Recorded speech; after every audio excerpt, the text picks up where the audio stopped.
This new neighborhood I've moved into, it's like a historic district. I have one of the older houses in this neighborhood. So apparently, more than 100 years ago, it was either steam or oil or something like that was big in this city. And so they just had a lot of wealth coming in and a lot of nice houses being built. Now, 100 years later, and you don't see the economic growth and development. And what you see is a lot of dilapidated houses. They're driving on the other side of the water.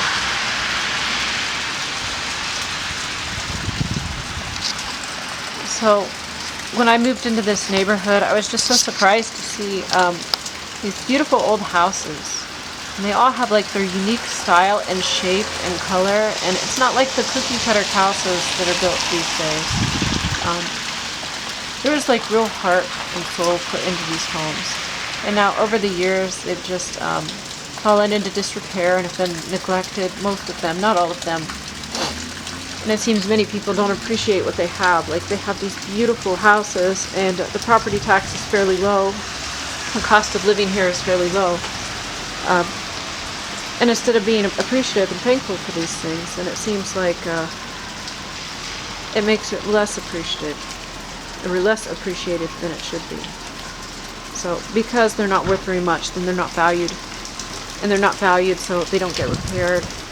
And then just the whole town goes into decline, which is unfortunate because there's really beautiful houses in this whole neighborhood. And they have features that you don't even find in new homes. And they're large and they're affordable. There's walkable streets. And like, I have to do a lot of work and repairs to this home, but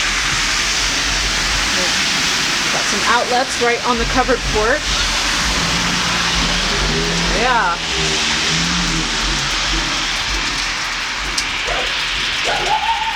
Quiet.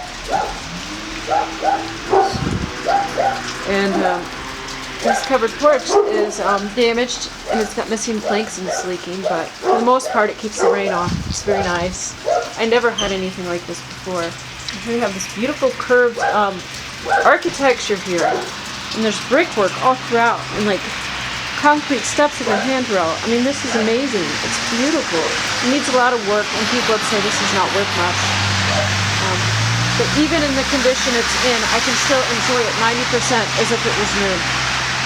Sarah, down. No, Sarah. Look at this. She's not allowed to do that. Sarah. She's not allowed to be in my window.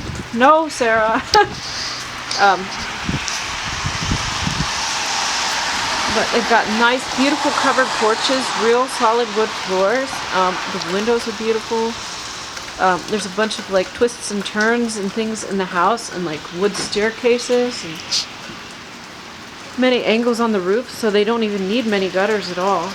There's just a smart design, like an attention to detail that you don't find anymore. Because it's raining, I can't go around too much, but like this house here, that house there, I think it's completely brick on the outside. And it's probably only worth $65,000.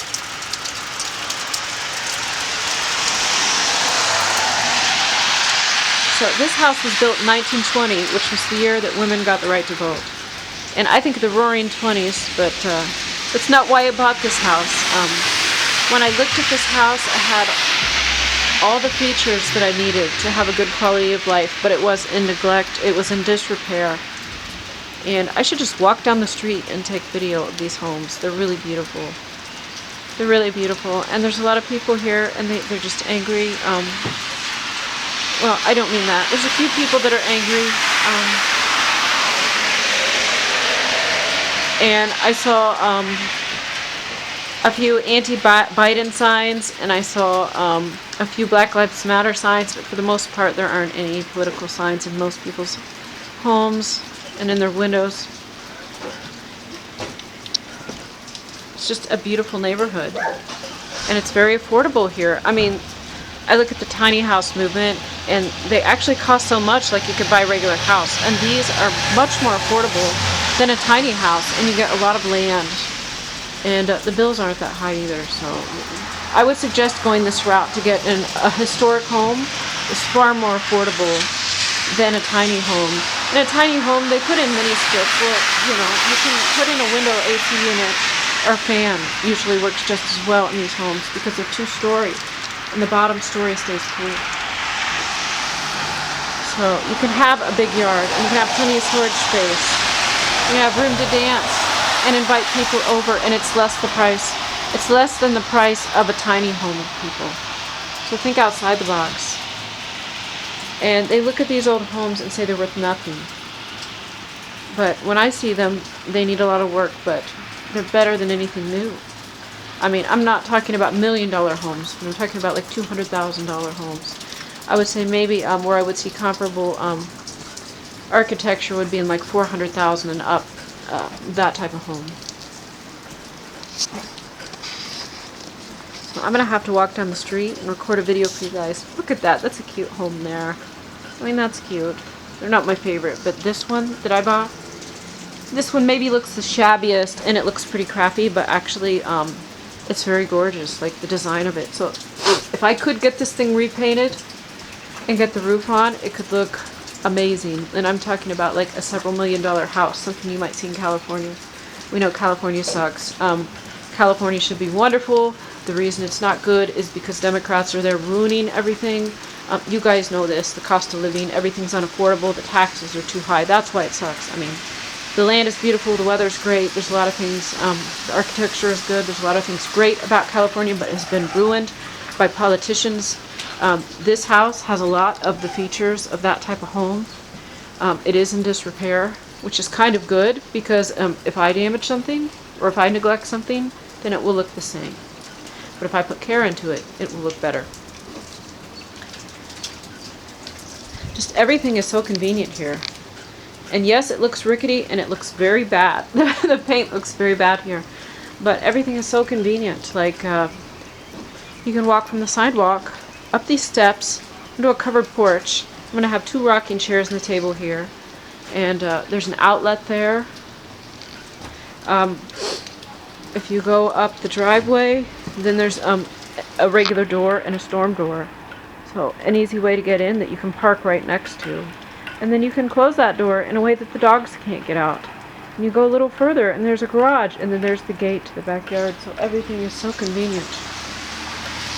I mean, it was nothing like this in my new house. And there's laundry on the first floor, and it's right next to the kitchen. And there's a big garage, and everything is so convenient. Like, the new builds don't have this.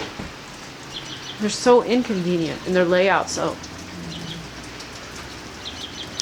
it is something I noticed, like, people here don't seem to appreciate, and maybe I'm wrong, and maybe some do, but for the most part it seems many people don't appreciate these beautiful homes they have and the low cost of living, and they just, like, talk down about their old homes. Like, when the guy came to install the phones, and he was talking about how he couldn't even find any phone lines and how outdated things were. And he said, oh, his house was like 100 years old too. And he like talked down about it, and like he was sad. And I said, oh, cool. And it is cool that that house is 100 years old and it's still standing, and you have a home. And you're able to work, for Spectrum, and you can have a house. I mean, that's amazing. But yeah, it surely has problems. Look at this. That looks bad. But a paint job and a roof, and it's better than the new houses, I guess. If I could ever get that roof on. I came out here to record the weather. I was just thinking about how beautiful the homes are. These 100-year-old homes. And in this town, a lot of the homes are a little newer. They're maybe 80 or 70 years old. I'm in the old part of town here. So this is one of the oldest homes here. And it has been neglected and not taken care of, and yet it's still pretty solid. That's how well built it is. Thanks for watching.